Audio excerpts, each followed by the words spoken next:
record and we will let them in. Okay, thanks.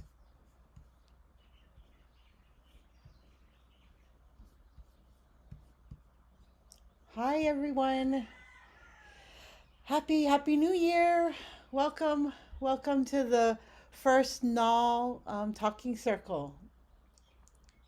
We're just letting everybody get their audio on and then we'll get started.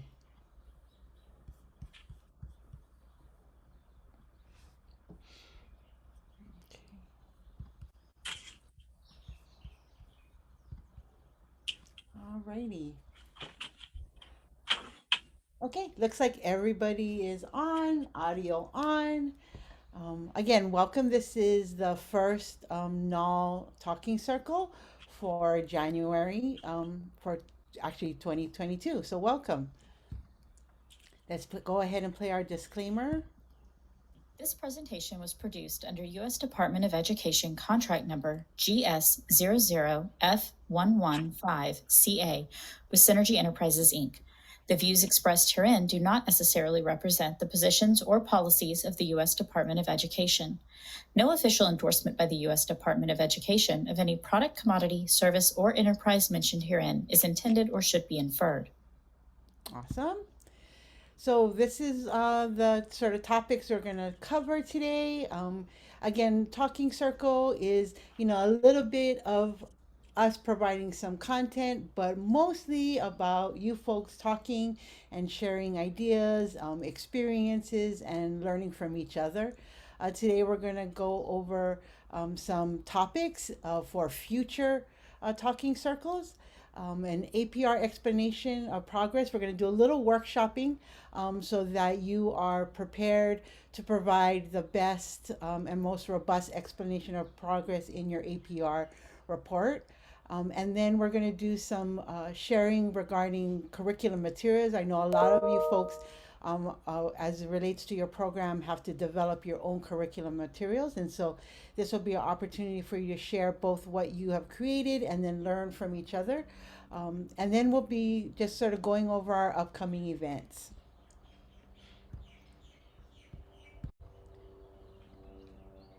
Okay, we're joined today by your current OIE program officer, Dr. Donna Sabas Burns. Hey, Donna. Hi, everybody. Thank you so much for joining. Alrighty. Thanks, Donna, for joining. And then I'm Olani. I am a member of the OIE Technical Assistance Team. So I will be facilitating this talking circle. Just wanted to go over some announcements.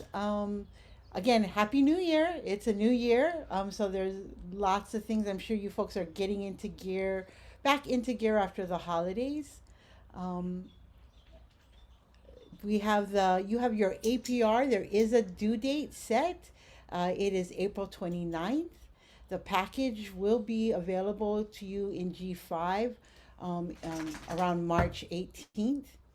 The project directors meeting will be held virtually this year again and will be held between May 10th and the 12th. Also, your fiscal year 2 budgets. If you're missing some budgets, make sure you get those in. And then if your indirect cost agreements, if those need to be updated, you might want to go ahead and check the end date for your agreements and make sure you submit to your program officer the most updated indirect costs agreement. And then also, with all of the challenges of the ongoing pandemic, you might be thinking about doing some budget revisions. And so if there are some major changes and you need to do some revisions, go ahead and submit those budget revisions. Again, those budget revisions can occur at any time during the grant year. Did that kind of sum it up, Donna? Did that cover everything? It did. I think one thing to note about the indirect cost rate agreements, a lot of the agreements expire around June, September, and December, it seems. So if you're not sure, double check, because that's very, very important that you have a current agreement on file with us. Just wanted to put that plug in there. Yeah, thanks. And actually, when we do go through your APRs, that is one thing we do look at, that you have put down the correct, the most updated date for your indirect cost rate. So you do want to go ahead and get that changed and updated now. Alrighty, moving on. So, usually at the end of our NAL Talking Circle, we try to fit in time to talk about topics of interest for future talking circles as well as webinars. And then it's sort of this rush to close it up. So, instead of having it come at the end, I wanted to put it at the beginning so we could really get your thoughts and your areas of interest as it relates to both the talking circles and possible webinars. You know, in a couple of talking circles, there was interest, and the topic of data sharing agreements kept coming up. And so, because there was so much interest in that, we actually created that webinar. And so, your input really does help generate the content for both talking circles and webinars. So, this is your chance to sort of give us your input. So before I go into sort of, what we want to do, I just wanted to review what has been done already. So I remember when I first started, we had a whole slew of distance learning um, webinars about all student engagement, virtual field trips, virtual assessments, collaborating online, and small group engagement. We've also done webinars on like logic models, database decision making, again, data sharing agreements, budget revision process, and then the final performance reporting. So those have been some of the past webinars that we've actually conducted.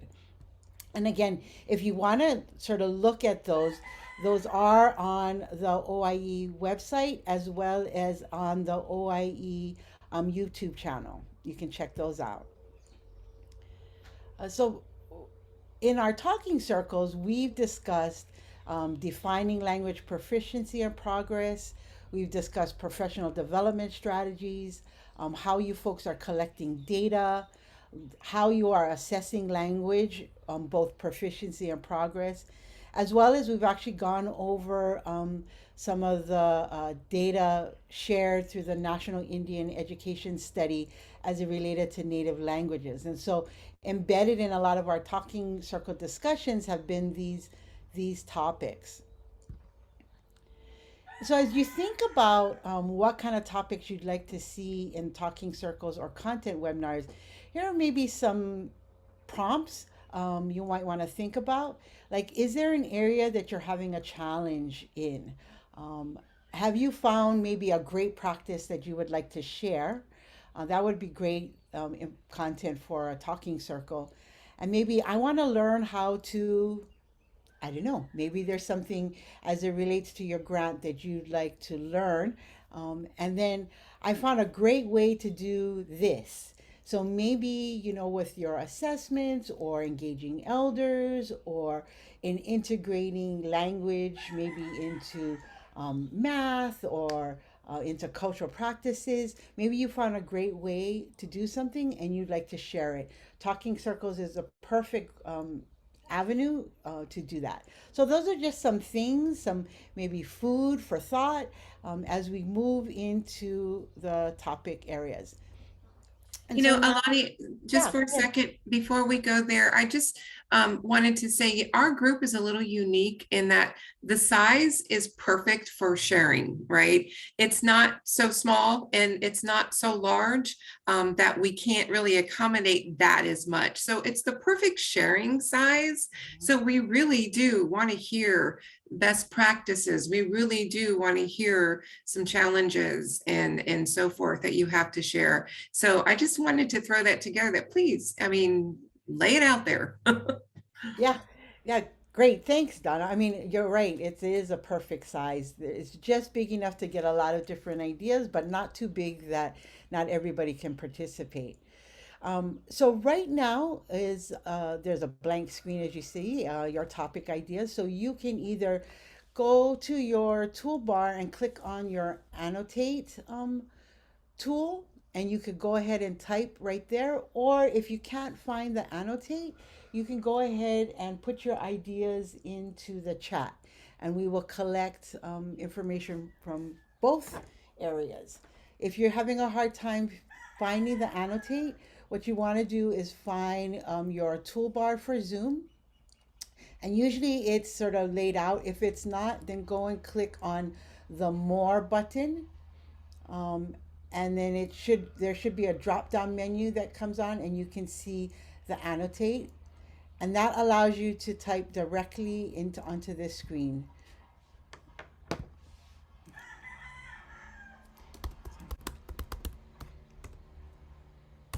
Again, if you're having difficulties with that, you can go ahead and just put it into the chat. Now, these can be, again, ideas for your talking circle or maybe for some content webinar. Usually we look at content webinar for, maybe there's an interest, like I said, like the data sharing agreement, where we want to dive deeper into a topic, and then the TA team goes and looks for information and actually puts together a PowerPoint presentation and delivers content. Um, and Talking Circle is more about sort of like sharing with each other ideas. But I can also do, like, if you folks want to discuss maybe language assessments, and you want to look at a specific area around maybe a family engagement.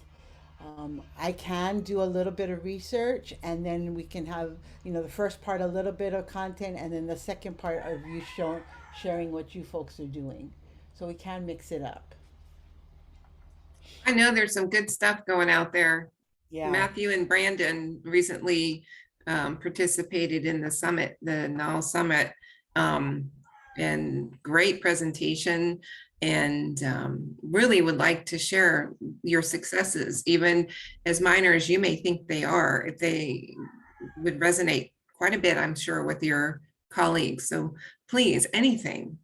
Yeah. Now's your time, please.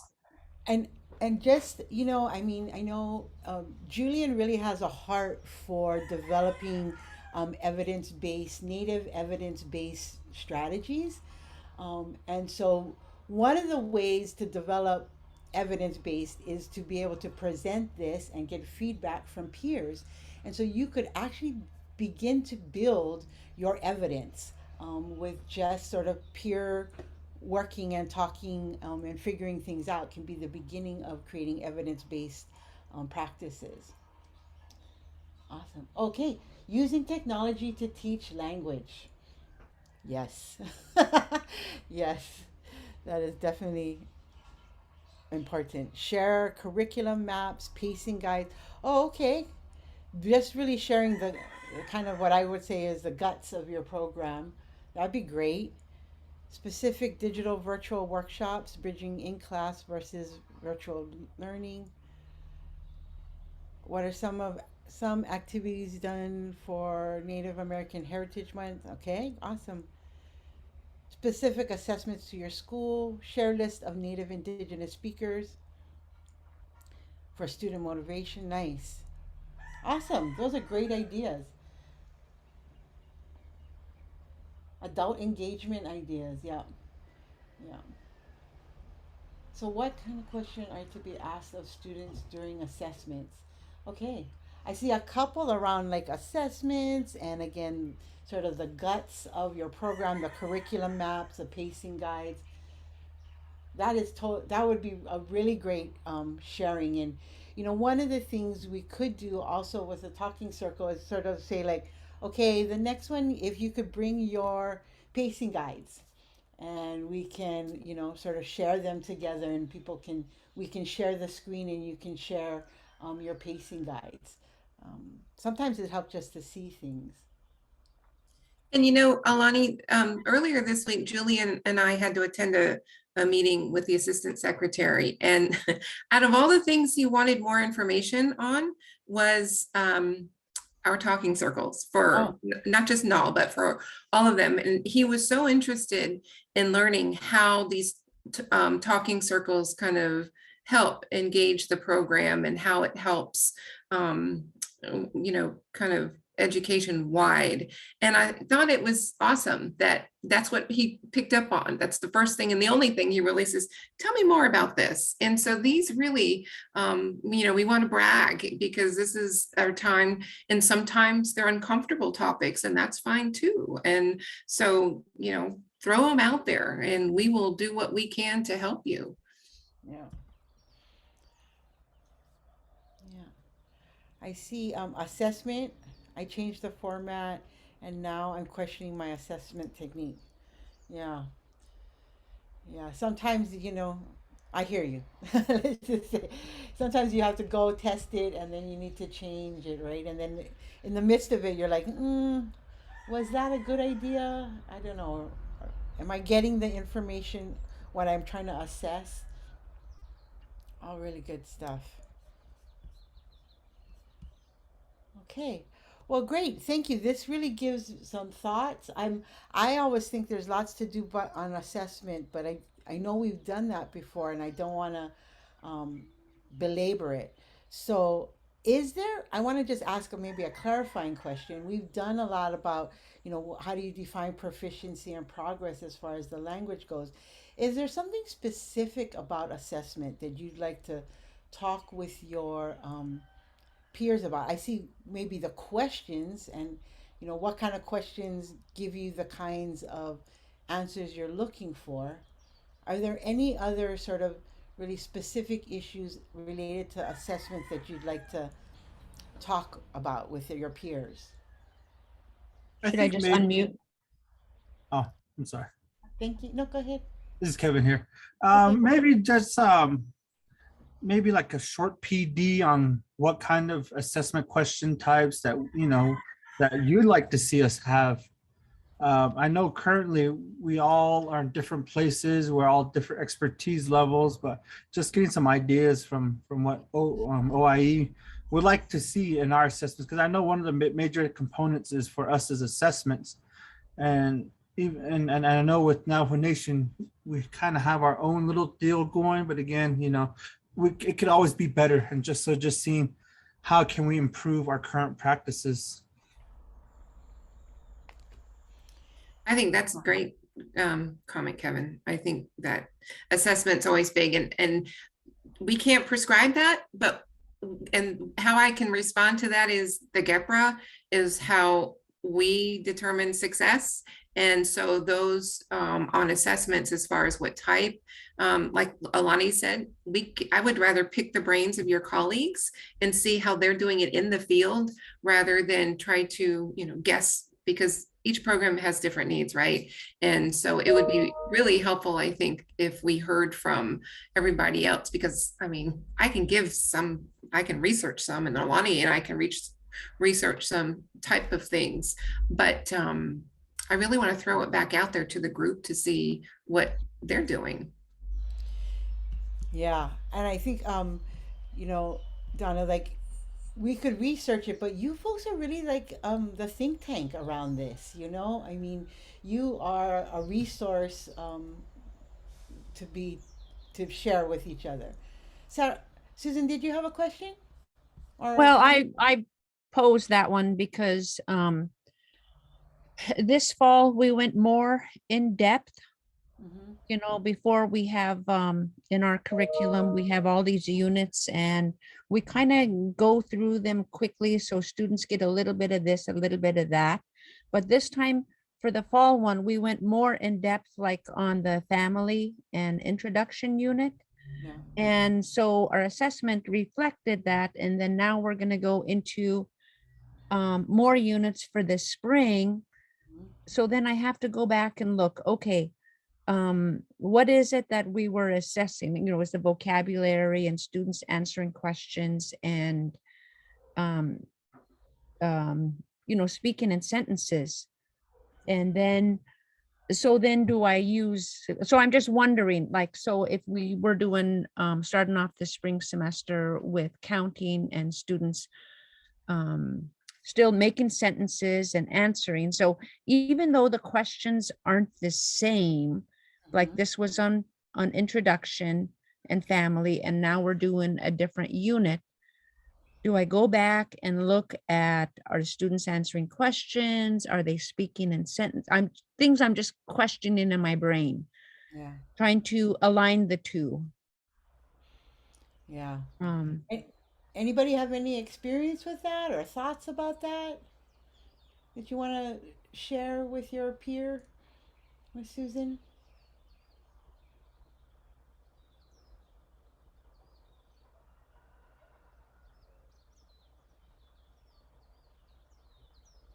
No? I think what I'm hearing is really like, uh, and then this might be me, um, is the process, right? You know what you want your students to be able to do, like you're saying, Susan, but what is the questions I need to ask in order to understand if they are actually able to do the things I'm expecting them to do after lessons. And so, I mean, have any of you folks thought about, or have you created a process in which you do that to identify? Go ahead, Robert. One thing that we're doing is we're using ASLA, Accelerated Second Language Acquisition, created by Dr. Nayachet Graymorning at the University of Montana. And one of the emphases is that we get a vast array of pictures. And so when it comes to small phrases and like kind of observational phrases, I would say, like we want to emphasize saying just simple things like, I see the bird flying, see the horse running, I see the dog dancing, and then you build from there and so on and so forth. But basically you have those as pictures on the wall. And so they're looking at the image as they're learning this phrase. And then the assessment comes in a few ways. It sets up an environment so that instruction itself is constant assessment. And so the actual process of learning becomes the assessment itself rather than having to go back and quantify it. You're actually seeing it in real time. And then, so okay, and then you're doing this with the class.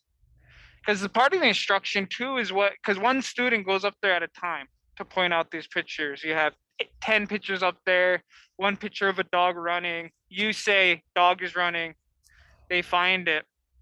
But if they don't find it, you don't shame them, give them stuff that they know. And anyways, go back, sit them down. And as they sit down, another student's going up there. That's the time they actually learn. Mm. And anyways, so that's the actual live assessment. Beyond that, at the end of the semesters, and it's you got to organize it again with the chaos that comes with the classroom. Is the final assessment is they go up there on their own and say everything, all the images, and if they don't say them, the next assessment comes: are they cognizant with the phrase? So they may not have remembered to say, 3 phrases, let's say, out of 8. Again, that's just a small sample. And 2 of them involved a dog and the other one involved a bear. They get done with it. And then you say, as the instructor, because now they're done performing on their own, you say a dog is running. And then they go to the right one. Oh, they give oh yeah, I knew that. And then so that's a kind of a positive, that's in the cognizant realm. And then what they get wrong completely, that's another.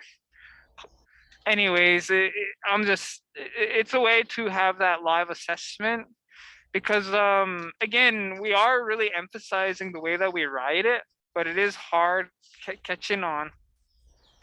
But it's just live assessments are just always going to be better than how much we emphasize writing. Mm-hmm. And as a district too, though, we're trying to get a unified writing system with all of our schools, which comes in its own. I mean, like, to say it's a battle in its own.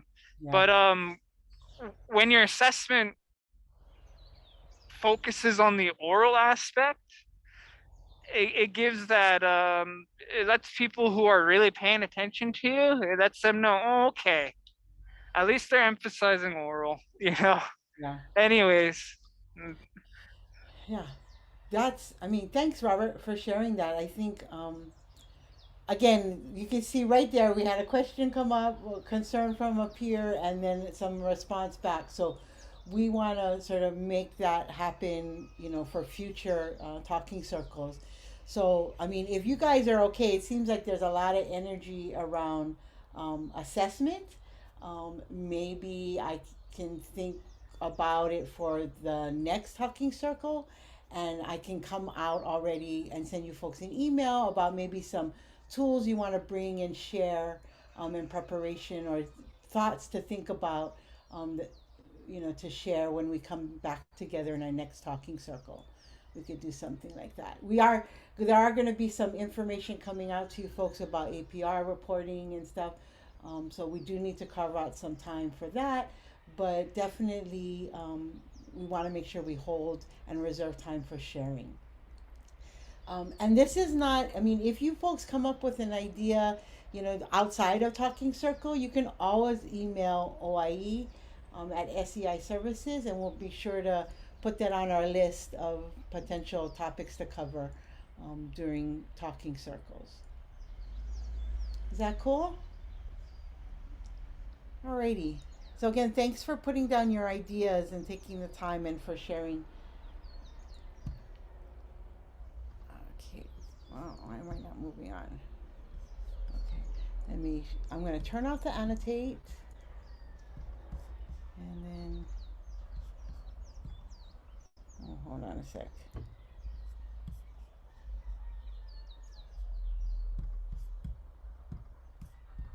Oh, then it went too far. Oh, I'm going to erase my annotation.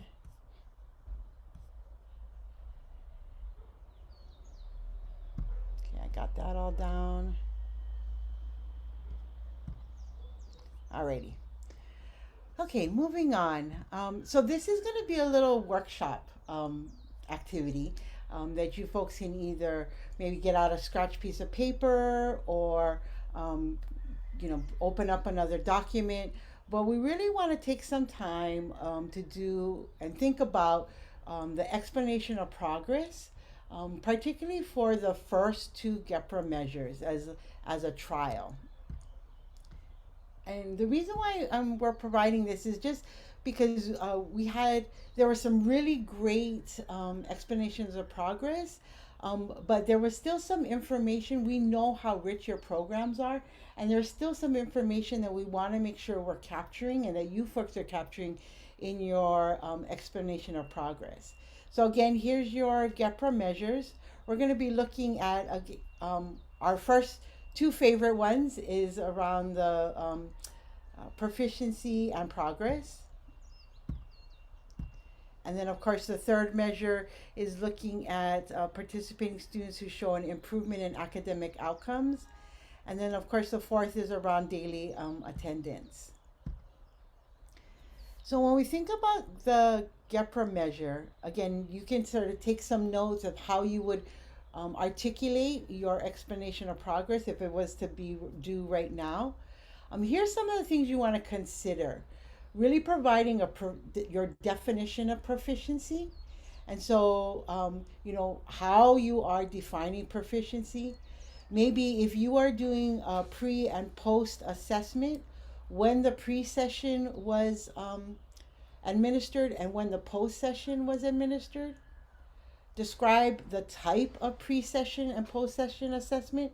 So like you were saying, Robert, maybe through instruction, you're collecting information, data and assessment as you go.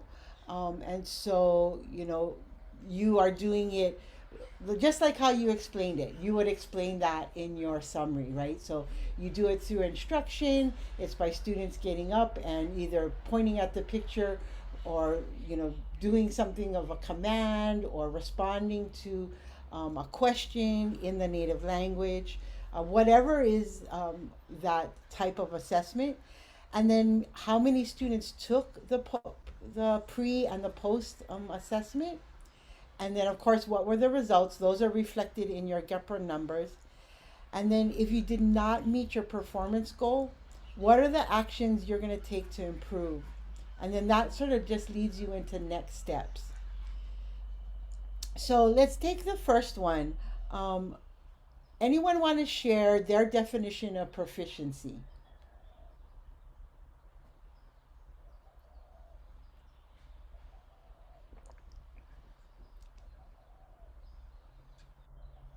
I don't have mine right in front of me, but the beginning stages are when a student doesn't understand anything. So they're very beginner.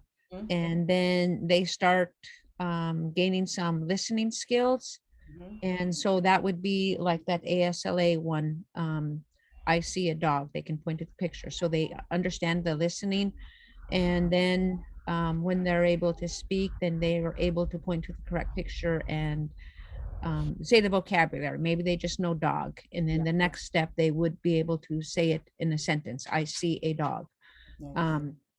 And then if they're moving up, they can say, I see two dogs. I see two white dogs. And then they're asking and answering questions. You ask them like, Annie, do you see a dog? They're able to understand that question and answer both positive, negative, and a higher set level is if they're doing either or. Do you see a cat or a dog? Yeah. And also if they're able to sing songs in Dinaga or Benti. And the highest level is if they're able to tell you about a situation, an event. I went to see grandma, and grandma had two white dogs out front, and she fed me this, and she asked me about this, and I was able Yeah. to answer her. So those are that would be the highest level. Highest level. And so when you Creative go, language. yeah, that's great. And so you have different levels of proficiency, right? And so when you go to report on your GEPRA measure, how do you determine um, which numbers, which level of proficiency you are reporting on?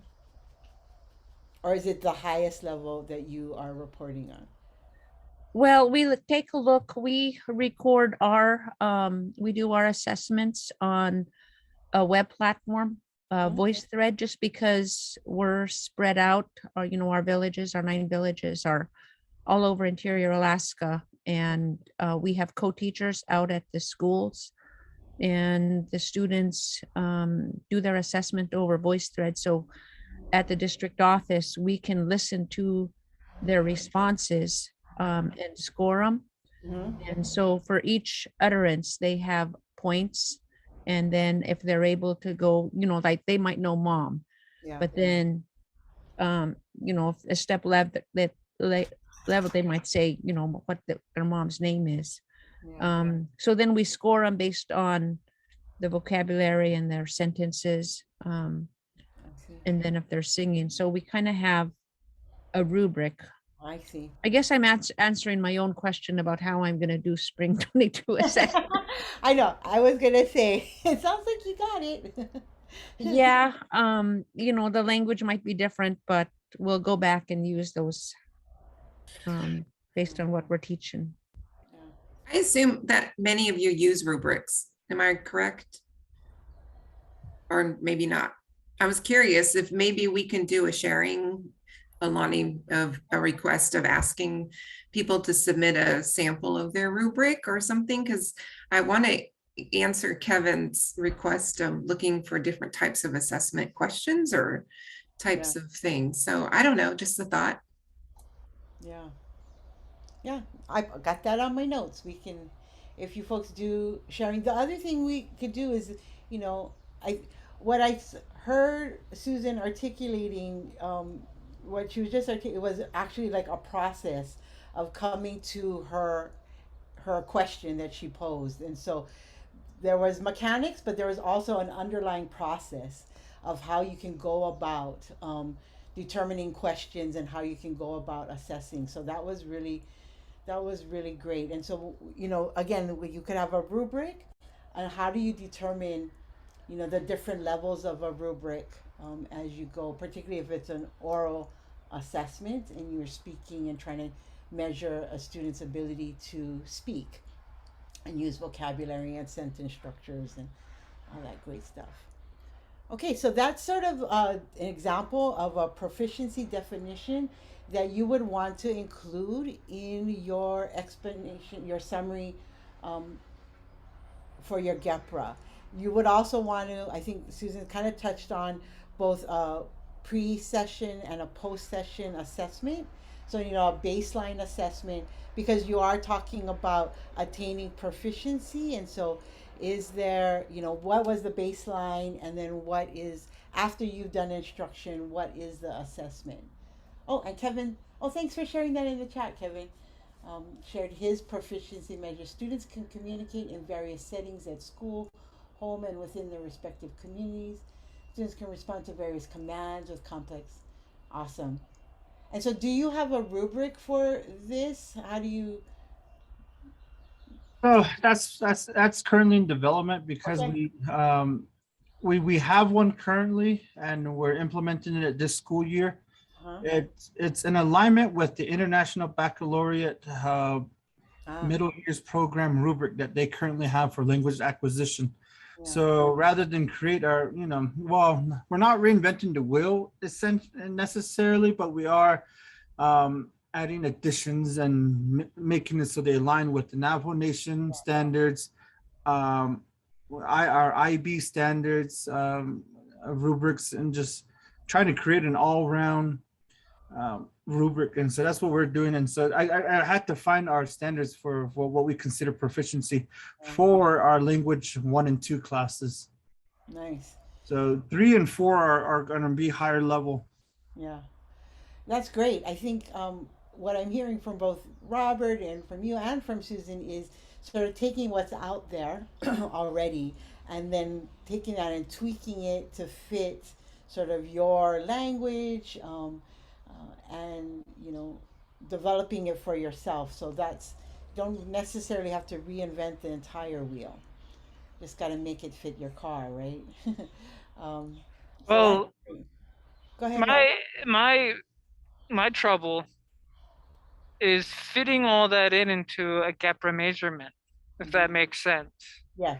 And yeah, I could sit there and explain it all day, but at the end, that GEPRA wants a number, right? Yes. And so what goes in through my head is, so proficiency, I'm starting to think of it as defining it as through classroom exposure. So we have students who in our school district we have students who are in immersion classes, and then almost every student within our district with over 2,000 has to have at least Blackfoot language as an elective. Mm-hmm. And so their proficiency, I would consider it a different measurement. So again, I'd have to combine those two in the GEPRA. But anyways, where I'm getting at is the same as for the immersion school. So we have phrases. We're teaching the phrase, you know, a man is running, a dog is sitting on a chair. Mm-hmm. Now let's say I have 3 types of students. I have one student who could say all those phrases, Right. but that's all they say. They never change it into say, I see a dog running. It's just always a man running. Yeah. All right, but so they're proficient with the actual content. Now, this is not the best example because at that grammatical level, they could do that. But anyway, now, and let's say I have the second student who can do that, who can change all these sentences, knows how to say sitting under and standing on, and then uses their grammatical brain to conjugate on their own sitting under. Yeah. That is a next level of proficiency. And because I don't, in my mind, how I've been thinking of language is I'm not thinking about it on a scale from 1 to 100, as much as if it is 1 to 100, 50 is what is this. I'm not. It's not a settlement, and it's not like enough. But what it is, we have to consider all the socioeconomic realities and colonial realities of how little our kids are exposed to the language. And let's say that I give our curriculum goes here, but 40% of our students is here. For me, I think of that as a major success. Mhm.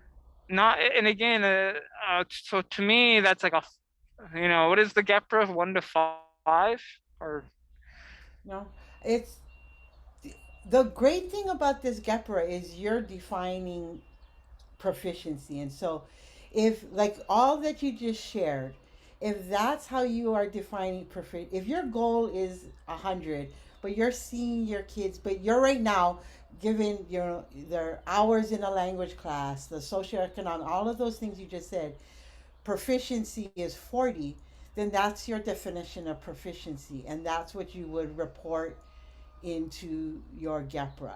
That's the mm, great thing. That's what I love about the NAL GEPRA. Really, of all the GEPRA, they allow room you to define those for yourself. So they're very, I feel like native empowering in that you get to define proficiency and progress.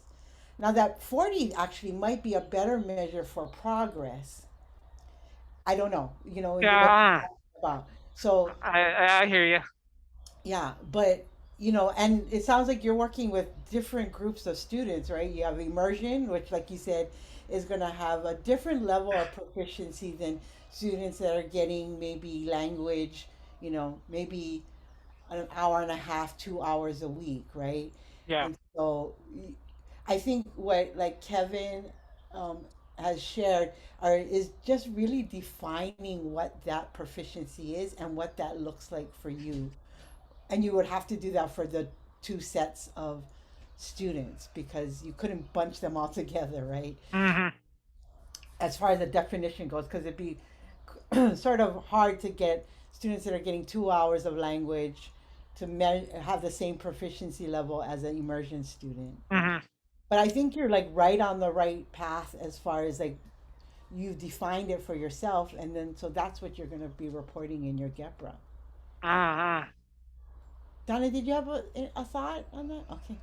No, you said the same thing about it's up to you for proficiency definitions and what works. That's why I mean these assessment questions are geared towards what's best for your particular program. But it sure doesn't hurt. While you were talking, I was just doing some quick research and I'm finding some great resources. So I'll get with Alani and show her. Doesn't hurt, Yeah. to look at it. So no, this is good. Yeah. This is really good. So let's see. And then you want to make sure that, again, in this, so this is in the explanation part of your GEPA, right? There, at the top, you have that chart, if you remember, where you're actually putting your number. But this is in that sort of summary of, progress. And so this is where you get to have space to talk about how you came at this number. And then you want to talk about how many students took the pre and post session. And so for Robert, you might want to delineate, these are the students, 100 students receive 2 hours a week of language instruction and 50 students are in immersion. So sort of delineate that Yeah. population that you are providing services to. And also just as a remark or a question, Mhm. we also have random teachers in the district that just take it upon themselves to put the language within the classroom. Is that something that we add in there too? Because they have access to our curriculum, and as a department, we share everything we have with whomever asks for it. Um, well, I think that's a great outcome of your work. Um, if they are, I would say it really depends on you and what you folks think. If you feel Yeah, like they're having fidelity to your program and are good to take the assessment, then you might want to include them in this measure. Um, I like that. All right, cool. Because that's something that's milled around, and actually, I would be interesting to try.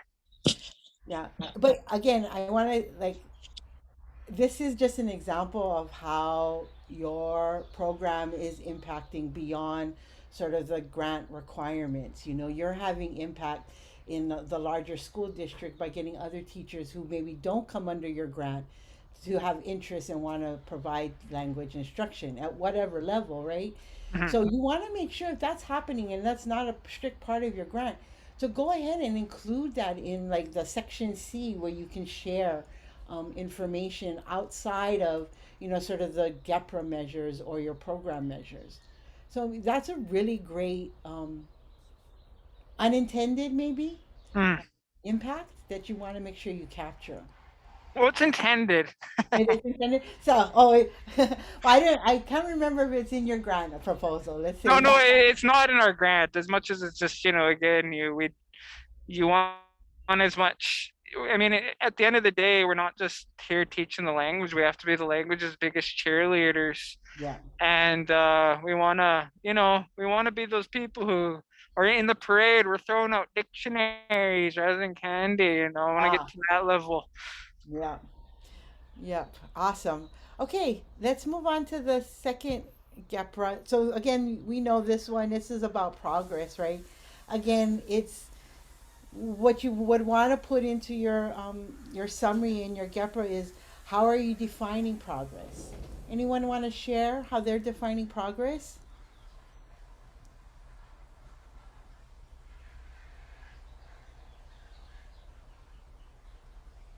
How we define progress is this is Alana. We just listen to the students.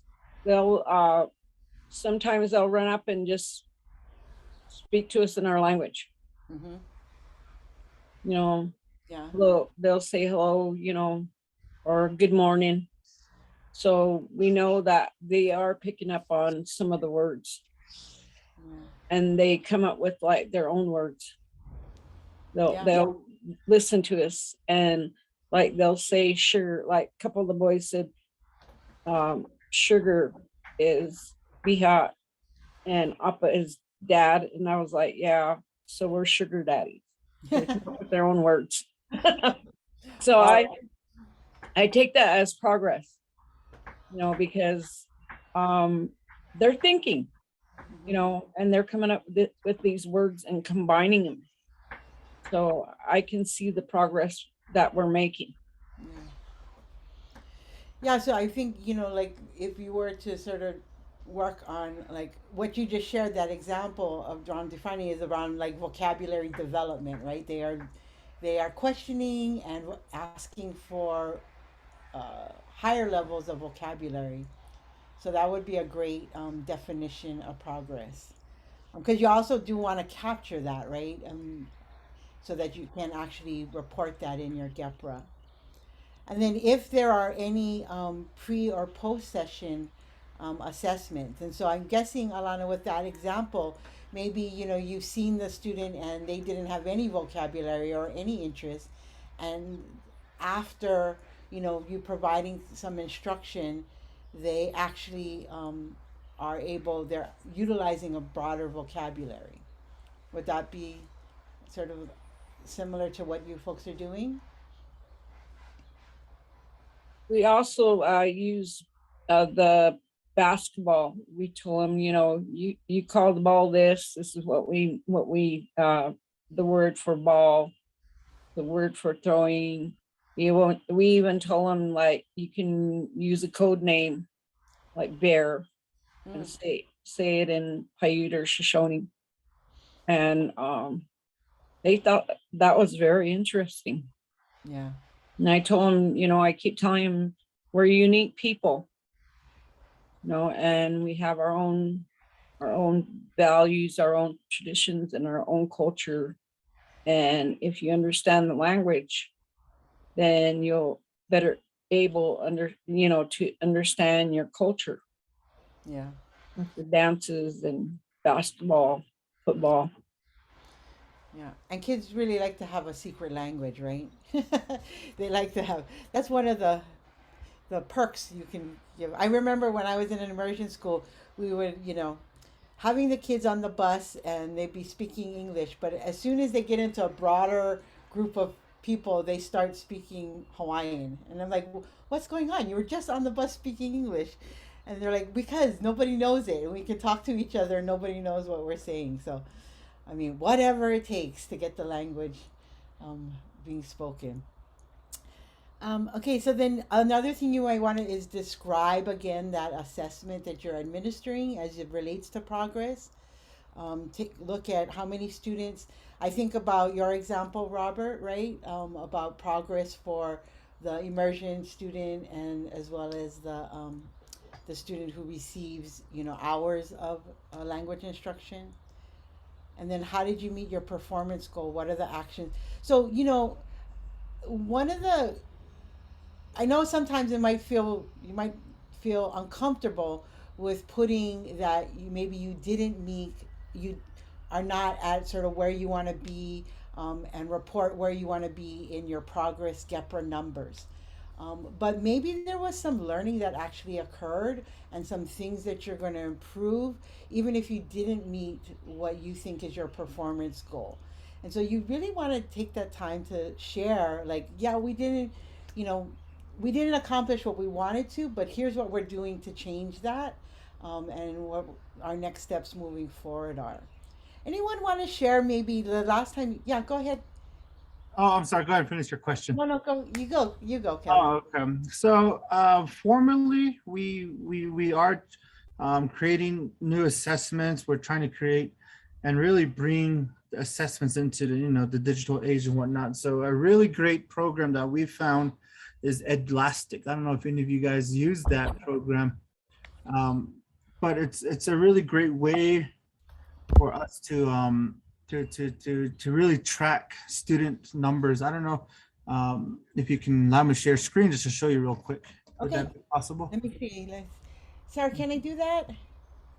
So one of the things I know formally, again, tracking numbers, but yeah, like Alana said, that I think really for us, the big thing we want to see is our students using it in the community and in the school.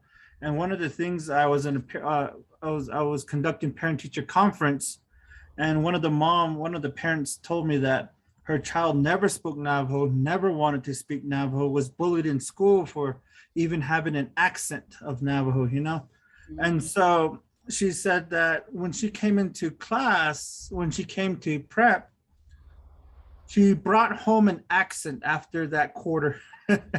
And she started to ask questions at home. She started to ask mom or grandma. She started to pronounce things. And one of the things is that I'm really bad at is, I don't know, I say socks is pants. You don't need those inflections at the end. But she said that she was going to Sonic, instead of saying the Sonic, she was saying Sonics. And she was picking that up, and she said that never has she ever seen that in her child, and that we're creating an atmosphere at school to where kids can be free to speak the way our community members, our elders speak, and understanding why they speak that way. And so yeah, I think I can share screen now. Yeah. Okay, so here's some of our data, just starting off. So this is our which class is this? This is our juniors. So in our juniors came in just that little assessment that we gave, it was 88% were less than 49%, and 12% just no data. Either they didn't start it, they didn't want to start, or nothing. So now currently our middle of year, there's a lot more blues, greens, and yellows. Again, this doesn't determine proficiency, it just determines improvement. And that's what we're tracking. And so this is our junior class. No, this is the juniors. This is our sophomores. So our sophomores, again, a lot more black, some reds, yellows. Yellows is 70%, and there's a lot more improvement. There's a lot more greens and yellows, and so we are, demonstrating and showing that we are progressing. One of the things I wanted to show you is that Elastic program. I don't know if you can, hold on, let me see if I can import this. This is one of the questions that we have from that exam. So we're doing weather modes, perfective, imperfective, future, iterative, and all they do is drag and drop into the section. And it creates a really nice, for us, it really helps with, with the NAL grant, with this grant, and also Navajo Nation showing data. And what was really great was that working with this company, we're able to give them the Navajo Nation standards they put it into their program. And so now I can now click on the standard I want to assess, and they do that for us. And so I think I think it's very helpful. Yeah. I don't know if you guys, it just takes a long time to get it started. It's Edulastic. It gives you really good reports. There is a free version. We're currently using the premium teacher, which is $100 for a school year. But if you can navigate this, and this is, I think it's a really great way to start tracking assessments, at a more formal level. Yeah. Can you do like an oral assessment, or can you like do an oral assessment and then put that that the scores into that system?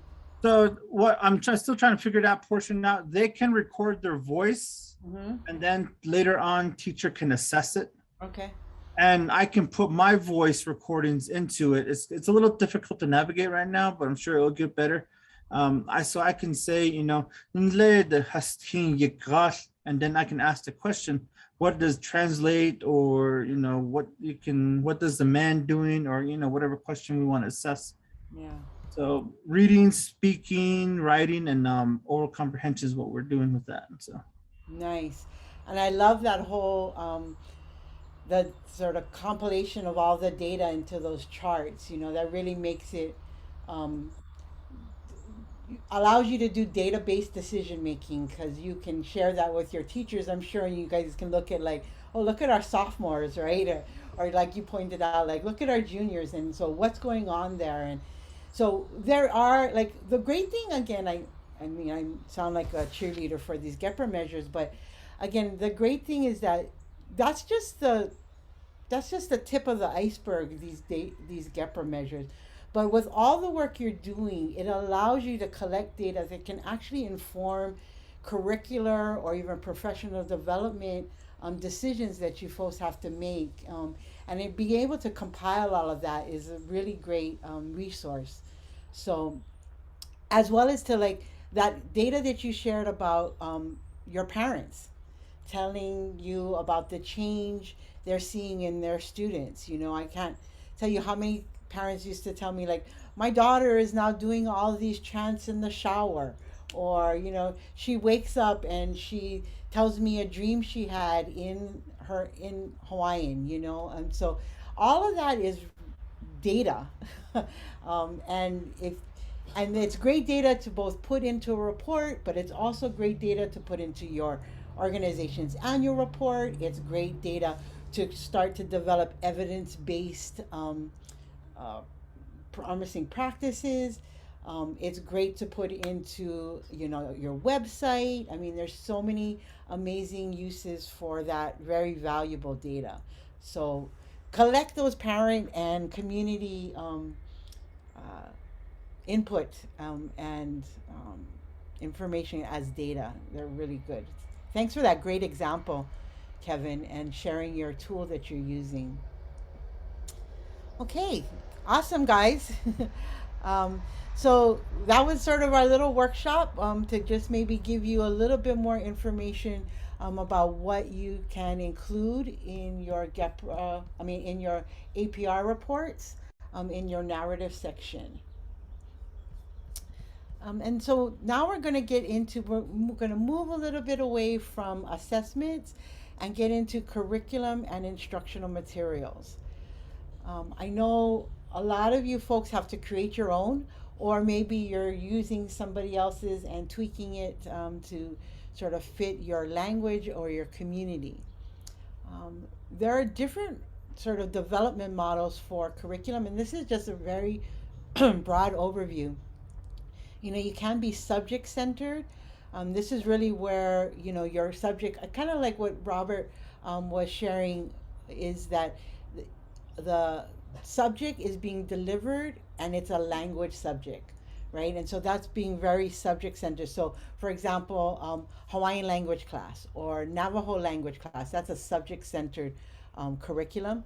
And then there's problem centered curriculum model, which is approach to provide students with relevant, sorry, my words, real world skills. And so this is a lot of a lot of project-based curriculums are problem-centered. Um, and so that's another development model. And then there's the learner center. So, Yeah, go ahead, Robert. sorry to cut you off. No, go for it. So basically, subject centered is basically direct. Again, just straight up language input. Problem centered, would that be like, again, like butchering a buffalo? Yes, yes. Okay. It could be an actual hands-on um, pra- uh, uh, theme. You know, the overarching piece might be like food, traditional food preparation, and so then you would. I'm guessing what you're doing is you're integrating language into that hands-on activity. Um, which would be great. So then you get into sort of this learner centered where it emphasizes the needs and the goals of each learner as an individual. And so that was what I was thinking about in terms of, what you're doing, Robert, with having some students that are getting language instruction and some students that are getting immersion instruction. Yeah. So what if I was I don't know. What if I was egocentric enough to claim that mine is all three? You could, I guess. You'd probably be more of a problem center, and you're integrating language and the students together. Yeah, Ah. yeah. I mean, if you're talking about the butcher, it's more project based, I guess, curriculum. Well. I mean, like, I would say that's just an aspect of it, because like when like we have our kids making drums as well. They're Mhm. learning the words as they go it. But then that's on Thursdays. But then on Fridays they're doing the image-based lesson plans. So I mean, so that they get Yeah. the vast exposure. Yeah.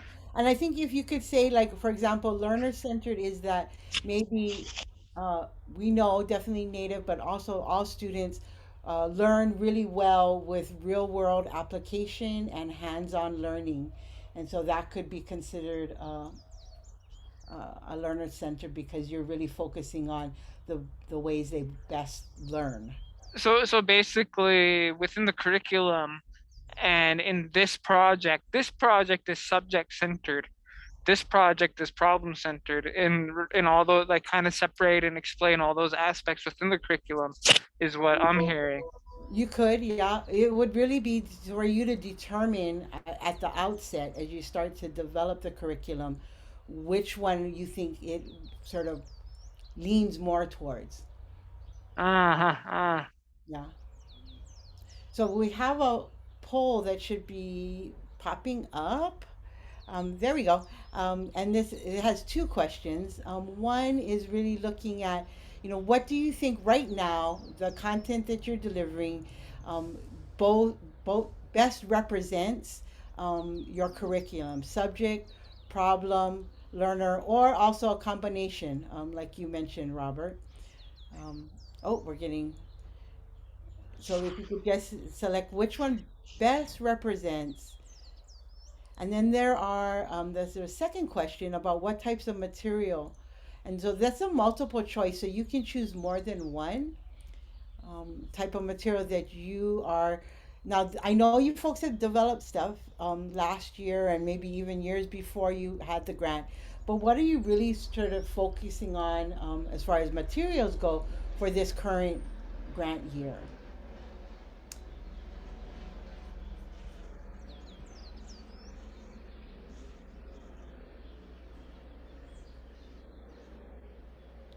Great. Myself, what we're doing is we're getting some audio recording that would be again centered for our instructors to really help them, to relive the language constantly through the recordings. Yeah. They're also designed to fit well with our subject matter, as long as along with our goal is to create a couple of small videos of instruction, Right. which again will be put on our YouTube site so the kids can watch and rewatch them. And Mm-hmm. then also, like, just in no planning stages, all this thinking stages, we're trying to think of a good way to have a game incorporate our languages. and and include that along with it. And it's all been under this grant, because it's all designed to emphasize and to give people a more, a landscape, if you will, to go be with the language. So those images become a landscape. You sit in that room and you can say everything in that language. But then also too, you could take your phone out and watch our YouTube channel, things like that. Nice. So hopefully, I mean, that's the dreams. We have almost everything. All we need now is the time, Right? which is tough. Yeah, because it's going by so fast. I'm looking at the answers and curious with fiction and nonfiction books. I know, of course, there's the selection is quite small, but children's literature, is anybody using that at all in their language? I'm surprised that that's not part of that. And it's coming because that's my focus. My research background is with literature for children and young adults, and I'm curious. Anybody? This is Alana. Couple of my teachers, both in Shoshone and Paiute, have been using Brown Bear. We use Itsy Bitsy Spider, the songs like Itsy Bitsy Spider. Yep, perfect. Yep. Okay. They've used, there was another story that they used too, and I'm working on a creation story for them. Oh, Our nice. version of a creation story. I've developed a workbook on the giants of Nevada. I'm not sure if you guys heard about the red-haired giants. So we have a story, a legend that fits with the giants. So I've developed a book on that, and I haven't presented it yet because I'm not sure like where our students are at. I know they'll love it, but I'm just kind of wondering, are they going to be able to say these words, or how should I present this book, as I guess is what I'm thinking, if I'm going to present it to the older group, but then I think the younger group would be able to understand it too. Awesome. Why not try it out and ask your older kids to, articulate, hey, this is a baby, but they'll tell you, as we all know. Yeah. They'll tell us. But and Susan, translating books from language doesn't match the curriculum, and you added a story to that. Fabulous. It gives me goosebumps. It's so exciting to hear that. I just think it's such a great tool, and using such books like Brown Bear, even though they're on, in English, maybe lower level, but to translate and start learning, I think that's a fabulous tool. Yeah, I tried to tell my teachers, come up with ideas that you can use. So that's what they're trying to do is, they're trying to use the English books, the little story books, but then they translate it in either Shoshone or Paiute, which I thought was awesome. Mm-hmm. Kevin, you had your hand up. Thanks, Alana. I was gonna say our students are not at the level to where they can read Navajo yet. To fully comprehend even the most basic of books. They're not there yet. However, in my 3-year plan, next year, my primary objective would start to be translating books like that. Navajo, we're fortunate enough to have quite a collection of short stories and whatnot, but again, we would like to start to translate and have students create their own books and short stories. So we want to get to that point. We're just not there yet. One of the things that I'm gonna start focusing on. I don't know if you guys ever, you guys know what the Oculus is. So right now, I'm gonna ask our head of school, see if we can purchase a few of these. But there's a 360-degree camera that I'm gonna start to go to some sites and pre-record on YouTube, and students can be virtually there and visit these sites. And I'm gonna start to do that within the next few months and see see if we can get a little bit more engagement from our students visiting these sites. So that was just one thing I was going to share on the digital media part. That's great. That's awesome. Okay, so looks like we got a lot of curriculum materials being developed.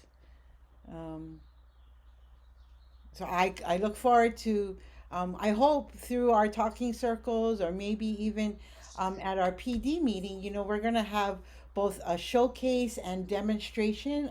Would be great for you if you could be interested in sharing any of your materials that you're making with, again, your peers. You'd be amazed how many and maybe not amazed, but there in the other grant programs, there are other programs who are doing native language instruction, and so it's not just the NAL grantees.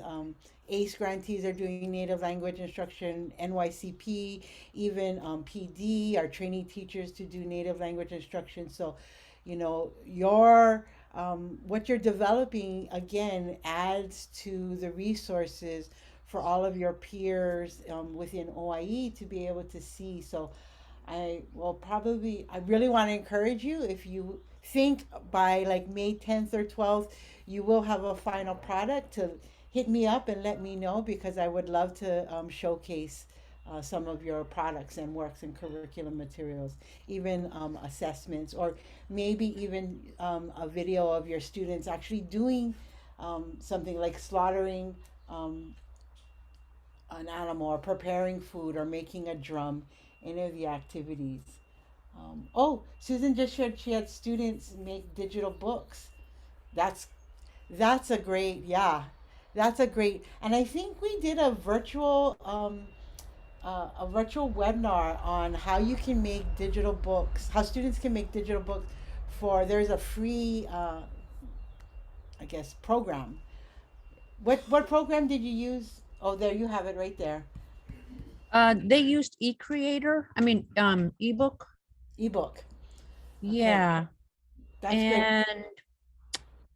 And the only thing is, see, our language is like many of yours, polysynthetic, and so our words, one sentence can be this long as a word, and then the Yeah. conjugation is within the syllables in there.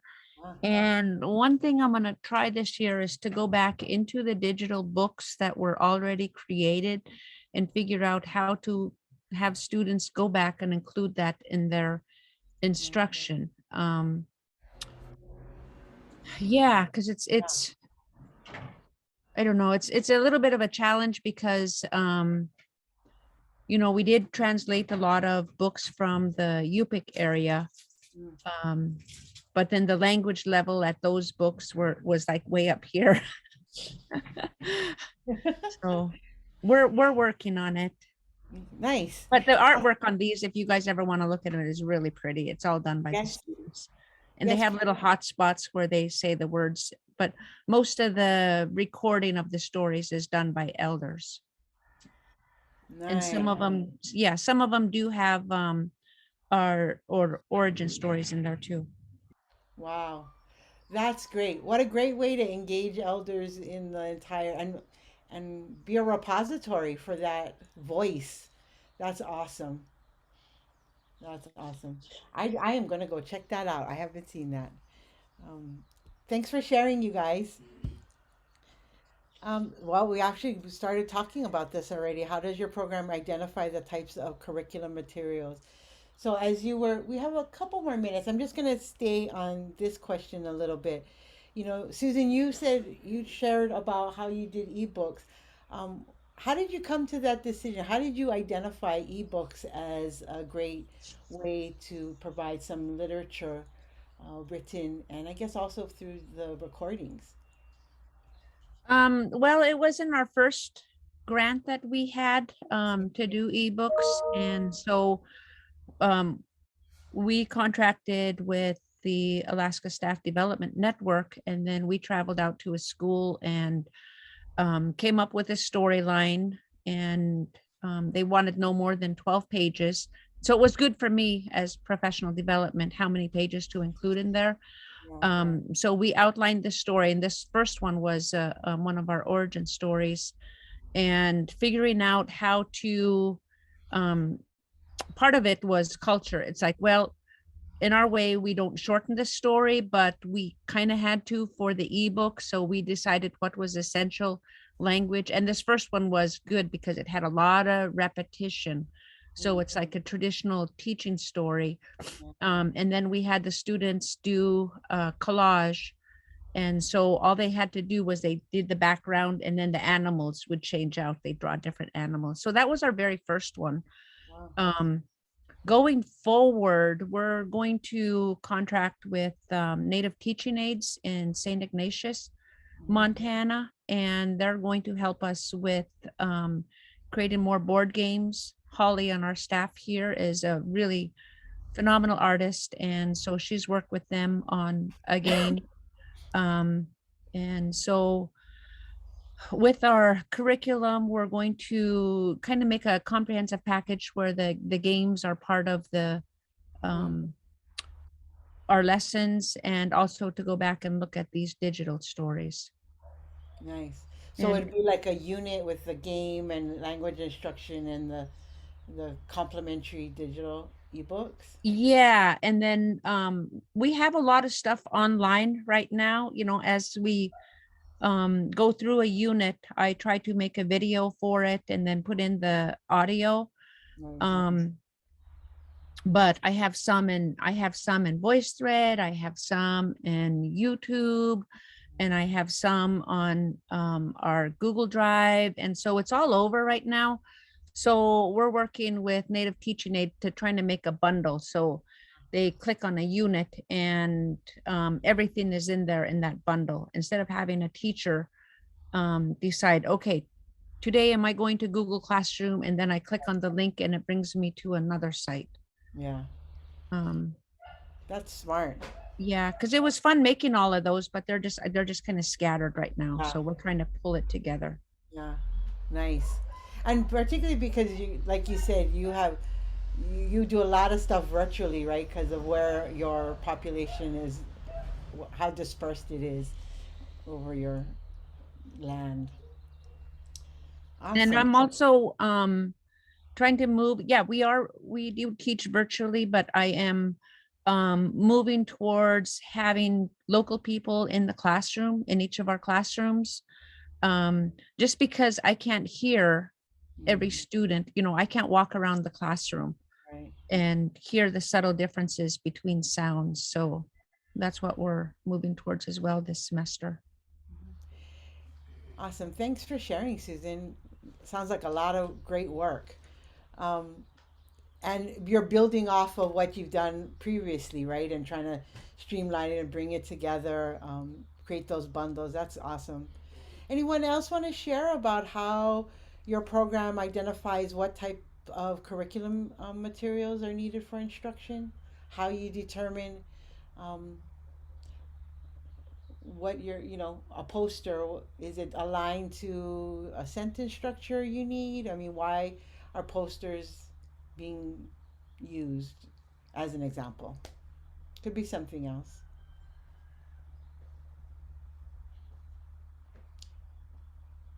Kevin, can I ask you why, like the Oculus, I think it's like a really cool idea, but the goal of having the Oculus be a part of the language is to get the kids out into the environment. I mean, Yeah. why that tool?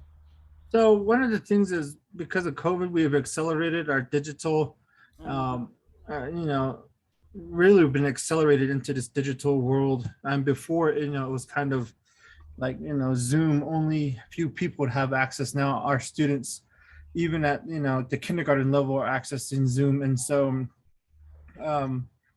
we also have students that if they didn't go on a field trip, never would have been able to have visited any of these locations that we've identified.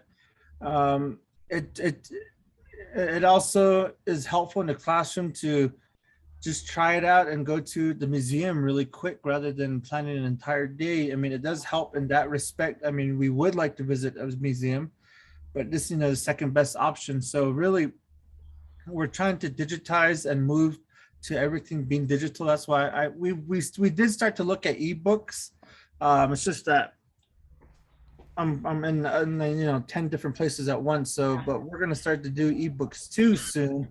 Um, Really, we're trying to create one of the things with our COVID protocols is less paper.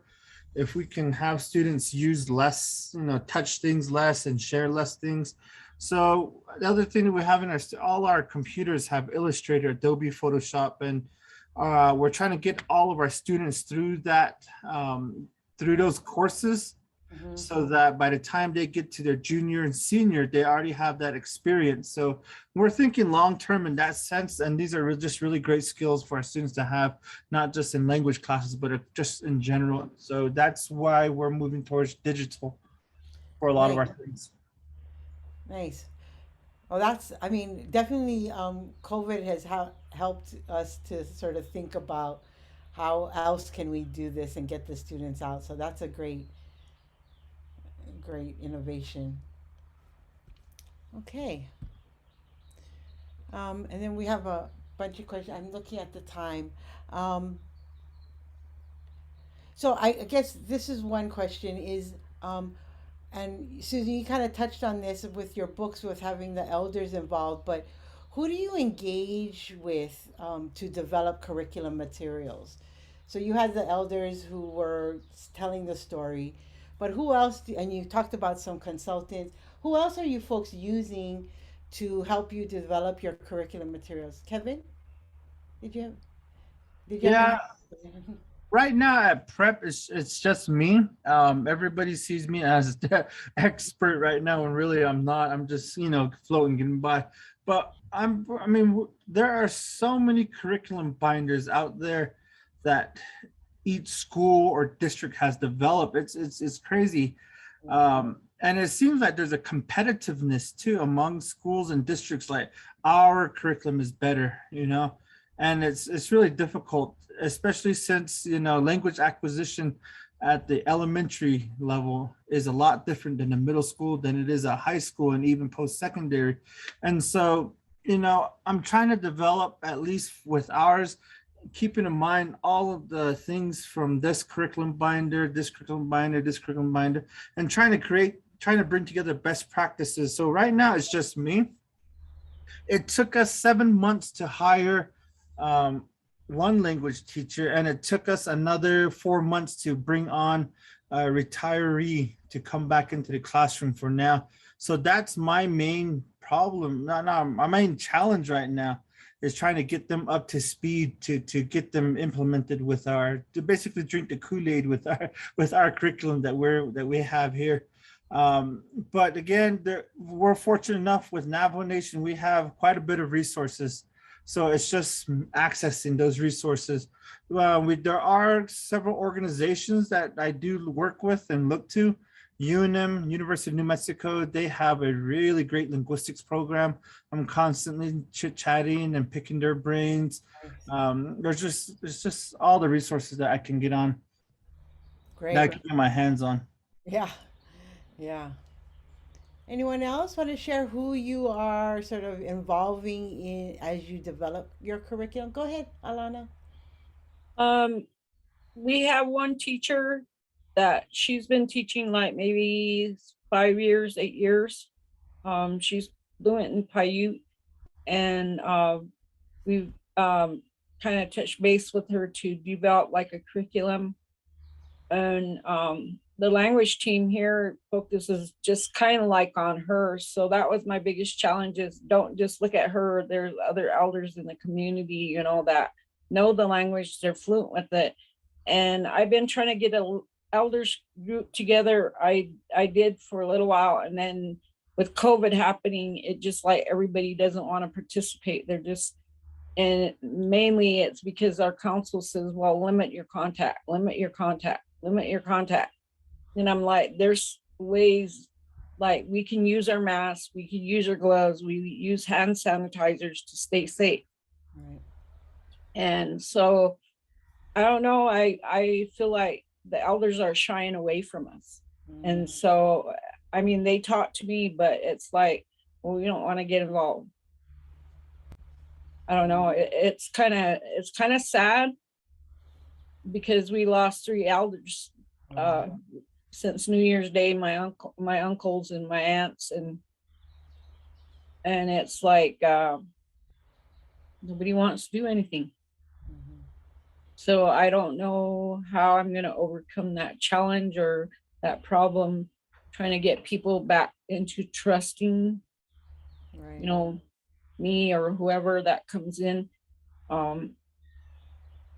And so I just been working with the native teachers that we have that are certified right now and able to speak the language. And we've what I found helpful was putting stuff on Facebook, made a little Nimadego page where they can videotape themselves and do the lesson plans, and then I would take their lesson plans that are on paper and make copies of them and distribute it through the community.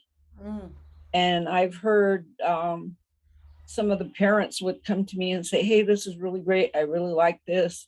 You know, maybe you need to keep it up because it helps them watch the video and then they're saying the words along with this with their students. Yeah. So I think that kind of worked through the community. Mm-hmm. But other than that, it's kind of hard. It's kind of a very touchy subject right now. Yeah. Yeah, I can imagine. Boy, 3 elders since January. That's a lot. Um, yeah. So we have about 4 more minutes. So I just wanted to go over some of the upcoming events. Again, thank you all for sharing, what you folks are doing, your questions. We had some really great discussion around assessment, as well as the curriculum material. So thank you again. And again, thank you for providing some input as far as future talking circles and webinars. So I just want to let you know that 2022 marks the 50th anniversary of the Office of Indian Education. We're really going to kick that off at the project directors meeting. Yay! May 10th through the 12th. So please do a hold your date for May 10th through the 12th. It is going to be virtual again, and we are using the same program, so it'll be for you folks who participated last year, it'll be very familiar to you. Also, as far as our regular events, we have the office hours coming up on January 27th. That's very casual. Some people sit in and listen, you folks know, and other people come in and ask a question and then leave and get back to work. And then here is a list of the upcoming NAL program talking circles. There have been an added February and March talking circles. I will be sending out the invite to you folks probably next week. And so just look for that. Addition to our quarterly one scheduled on April 14th. Also, like at the top, I just want to reiterate at the top of our session, just again, mark in your calendars that APRs this year will be due April 29th. There will be some webinars and trainings coming up regarding the APR, and we can actually take some time out during the talking circle to, ask questions of each other. But that's kind of why today we sort of did a little bit of work around APR, the explanation of progress section. We have our end of event poll. Sorry about that. With some questions popping up, you can go ahead and take that poll. That'd be great. And then as you're taking that poll, can you folks all see the end of event poll? Okay, good.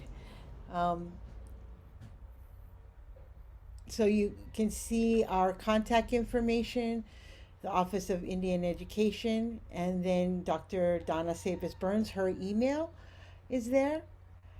As well as if you want to contact the OIE Technical Assistance Team, you can go ahead and email us at oie@seiservices.com. And then again, if you haven't become a I guess a friend of our Twitter, you can check out OIE Indian Ed. We're there, a lot of information, both specific to OIE, but also other information out there in the Native language communities and Alaska Native communities um, is shared there as well. Again, I want to thank you all for a great talking circle. And we will see you in February or at the office hours on January 27th. Thank you guys. Have a great day. Take care. Night. Aloha. Aloha. That's a cool. Oh, gonna. Ahui ho.